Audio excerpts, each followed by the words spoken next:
À Levaux, loups, lynx et autres vautours se préparent à déménager. Le 31 janvier, l'actuelle Garenne, vieille de 50 ans, fermera ses portes. La nouvelle Garenne ouvrira de l'autre côté de la route 1 mois et demi plus tard. Ça va être mieux pour les animaux, du point de vue des espaces qu'on leur offre. Donc aussi, ça va être mieux pour le centre de soins qui va être vraiment tout neuf, moderne, avec de nouvelles infrastructures. Donc c'est le soin pour les animaux sauvages en difficulté. Ça va être mieux pour les visiteurs, parce qu'il y aura beaucoup plus d'espace, beaucoup plus aussi d'informations didactiques, des panneaux d'explications. Et puis ça va être aussi mieux pour les employés, pour leur travail au quotidien.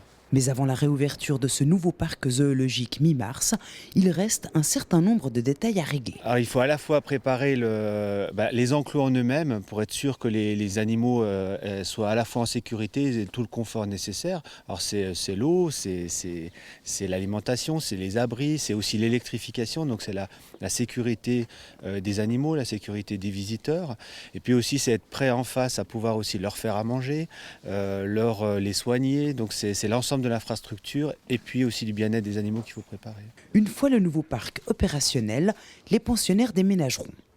Tout ce fut une mince affaire, car 130 animaux seront déplacés en une quinzaine de jours. C'est relativement gros, mais en même temps pour certaines espèces comme les oiseaux, ce sera relativement entre guillemets rapide parce qu'on a l'habitude de les manipuler et on va pouvoir les mettre en caisse, les déménager assez rapidement. Après, c'est les grosses espèces, c'est celles qu'on devra anesthésier. Le lynx et les loups seront ainsi endormis. Les soignants en profiteront pour effectuer des contrôles de santé. Puis tout ce petit monde sera encore étroitement surveillé, car oui, un déménagement, ça perturbe aussi les animaux. Les oiseaux, je pense que ça fait un peu moins d'effet, on va dire. Ils vont certainement s'envoler pour déterminer où se situe leur enclos et voir un peu où ils sont. Les mammifères, on va les déménager, les nôtres, dans des enclos qui seront certaines fois 7 fois plus grands. Donc j'espère qu'ils seront contents de se retrouver dans un enclos plus grand. Mais je pense qu'au début, ils seront peut-être un peu stressés du fait qu'ils ne connaissent pas du tout l'endroit. Et ils vont devoir reprendre leurs repères parce que là, il y a des animaux que ça fait 15 ans qu'ils sont dans leur enclos. Il ne reste plus qu'une dizaine de jours aux amoureux du zoo de la Garenne pour rendre une dernière visite au parc animalier des débuts. Donc on ferme le 30-31 janvier, là on fait quelque chose de spécial puisque c'est porte ouverte, les gens auront entrée gratuite. Ensuite on s'installe et puis on ouvre au grand public le 19 mars.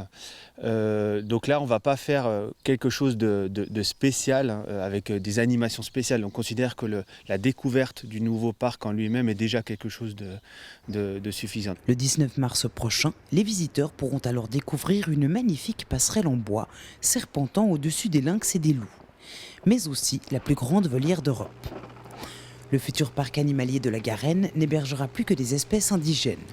Certains pensionnaires partiront, d'autres arriveront.